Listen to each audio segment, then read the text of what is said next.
To the untrained eye, this patch of unruly growth in a Camberwell garden seems to have very little to do with conservation. But you'd be wrong, according to the London Wildlife Trust.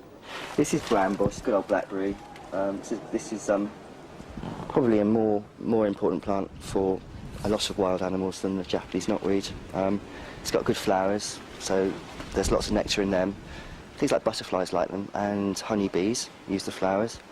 And then the fruit is great for birds and foxes, and lots of insects eat the leaves as well.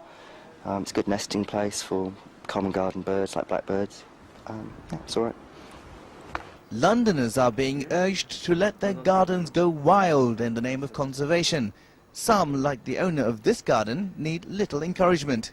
It was this messy when we moved in, and we were going to try to clear it and make it have a big lawn and things like that. How long ago was that? That was about, well, it was last summer, and we did a little bit just so that we could use some of it, but I did actually think it was nice to have some wilderness bits so that, I don't know, it made it more interesting. And it's not just the weeds that are providing some benefit to London's wildlife population. Before the new wildlife awareness, these discarded cycle tyres would be considered rubbish in most people's gardens. But wildlife experts insist that they'll be useful for young fox cubs to chew on.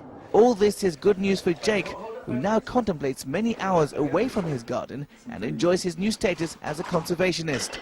I can look my neighbours in the face now and say, ha, pa to your tidy garden. Here's one person who won't be commenting on that. Selza Cole, Channel 1, Camberwell. Thank you.